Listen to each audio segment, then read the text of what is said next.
मंच पे उपस्थित हमारे मार्गदर्शक शिक्षकों को और मेरी परम वंदनीय और आदरणीय हमारी मैं शीतल गुप्ता जी को अपना वंदन प्रेषित करना चाहूँगा।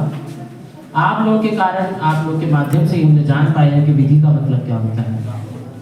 जैसा कि आपको हमारे मंच संचालन कर रहे मेरे मुकुल जी ने बताया कि मैं जुडिशरी के टॉपिक पे बोलने वाला हूँ। सबसे पहले मैं तारीफ करना चाहूँगा कि मेरे भाई ने बहुत अच्छा मंच संचालन किया है। अगर हम बात करें कि आज जो दिवस हम सेलिब्रेट कर रहे हैं, जो संविधान दिवस हम आज मना रहे हैं, वो एक साधारण पुस्तक नहीं है। ये आज इस पुस्तक के संपूर्ण होने का दिवस जरूर है, पर इसी पुस्तक की वजह से हर एक नागरिक आज संपूर्णता का जीवन जी पाता है। ये हमें इक्वालिटी देता है और ये हमें जीने का साहस भी देता है। अब मैं बात करता हूँ अपने टॉपिक पर। हमको लगता है कि जब भी कहीं न्याय मिलता है, जहाँ भी न्याय दिया जाता है, वहाँ पर दोनों पार्टी संतुष्ट होती है।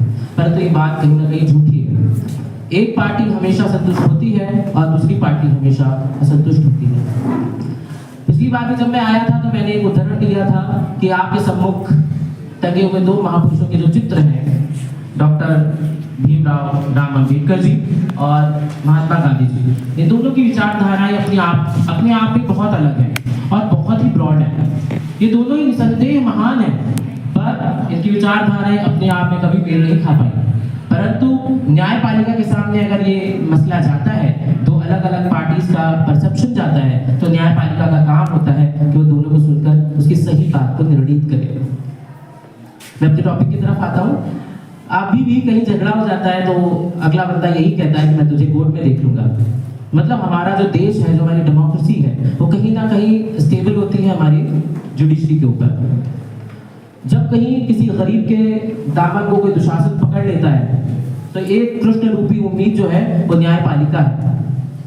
जब कभी कोई दुष्ट रावण किसी के अधिकारों का हनन करता है, तब एक राम बाण है वो न्यायपालिका की तरफ से आता है।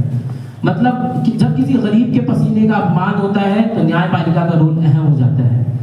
अगर हम देखें, ये किताब, ये संविधान, ये न्यायपालिका हमें जीवन जीने का उत्साह भी देती है और समर्थन भी करती है। परंतु मैं आपका ध्यान आकृष्ट करना चाहूंगा कि न्याय ऐसा नहीं है कि हम अपनी न्यायपालिका पे कभी सवाल नहीं उठा सकते, क्योंकि यही संविधान की पुस्तक हमें उसी के ऊपर सवाल करने का, अपनी राय रखने का अधिकार देती है। मैंने एक केस सुना था, उसका साइटेशन मुझे सही से याद नहीं है, पर एक केस था। अगर एक गरीब कोई अपराध करता है तो न्यायपालिका उसको कड़ा दंड देती है और ये विधान फॉलो होना चाहिए। पर वहीं पर एक विधान पता नहीं कहां से आता है, उसको निबंध लिखकर और निबंध लेने के बाद उसको छोड़ दिया जाता है। क्या ये हमें निराश नहीं करता? क्या आप सवाल नहीं पूछते जब हमारे देश के प्रमुख सीजेआई सेवानिवृत्त किसी एक बहुत फेमस प्लेटफॉर्म पर आकर अपनी जुडिशियल डिसीजन पर टिप्पणी करते हैं, तब क्या हमारा देश का प्रसार नहीं होता? ये हमारी रिस्पॉन्सिबिलिटी भी है और जो कार्यरत हैं उन लोगों की बहुत रिस्पॉन्सिबिलिटी है कि हमारे जुडिशरी पर सबका विश्वास बना रहे।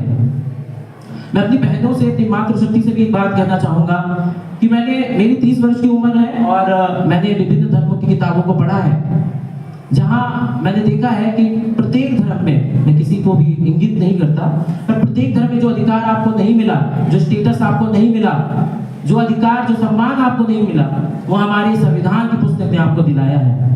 आज आप जो खड़े हो पा रहे हैं, पढ़ पा रहे हैं, उसमें सावित्रीबाई फुले जी का अगर योगदान है तो कहीं ना कहीं हमारे संविधान का भी बहुत ज्यादा योगदान है। बात करते हैं जुडिशरी की पावर्स पे, तो जुडिशरी की कई पावर्स हैं। जुडिशरी हमारी सरकार को नियंत्रित करती है। हमने ये देखा है इंदिरा गांधी जी के केस में, जहां पर जुडिशरी ने कहा कि एक आम नागरिक और एक प्रधानमंत्री दोनों ही हमारे न्यायालय के लिए एक जैसे हैं। इंदिरा गांधी जी के केस में हमने देखा। हमने ये भी देखा केशवानंद भारती के केस में कि सरकार को न्यायाधीशों ने बताया कि आप संविधान में सब कुछ बदल सकते हैं, आप हर एक चीज बदल सकते हैं, पर आप सारा संविधान या सारे संविधान का जो स्ट्रक्चर है उसको नहीं बदल सकते। हमने विभिन्न केसेस में देखा है। विशाखा के केस में हमने देखा है कि कैसे महिलाओं को सशक्त करने के लिए न्यायाधीशों ने निर्णय दिया है। परंतु मेरा आपसे आह्वान भी है, मेरा आपसे अनुरोध भी है, जो इस फील्ड में आ गए हैं या आने वाले हैं, जो भविष्य में वकील बनने वाले हैं या न्यायाधीश बनने वाले हैं, आपकी बहुत ज्यादा जिम्मेदारी है कि आपकी निष्ठा, आपका जो सम्मान, आपका जो निहित है, वो आप अपने संविधान की तरफ रखें, संविधान की तरफ चलें। हमारा अपने फैकल्टी से भी निवेदन है कि हमारे जुडिशरी में और हमारे बीच में एक पर्दा रहता है। इस पर एक अहमद फराज साहब ने एक शेर लिखा था कि ना तू खुदा है ना मेरा इश्क फरिश्तों जैसा, दोनों इंसान हैं तो फिर क्यों इतने हिजाबों में मेरे। इसी बात के साथ मैं आपसे विदा लेना चाहूँगा।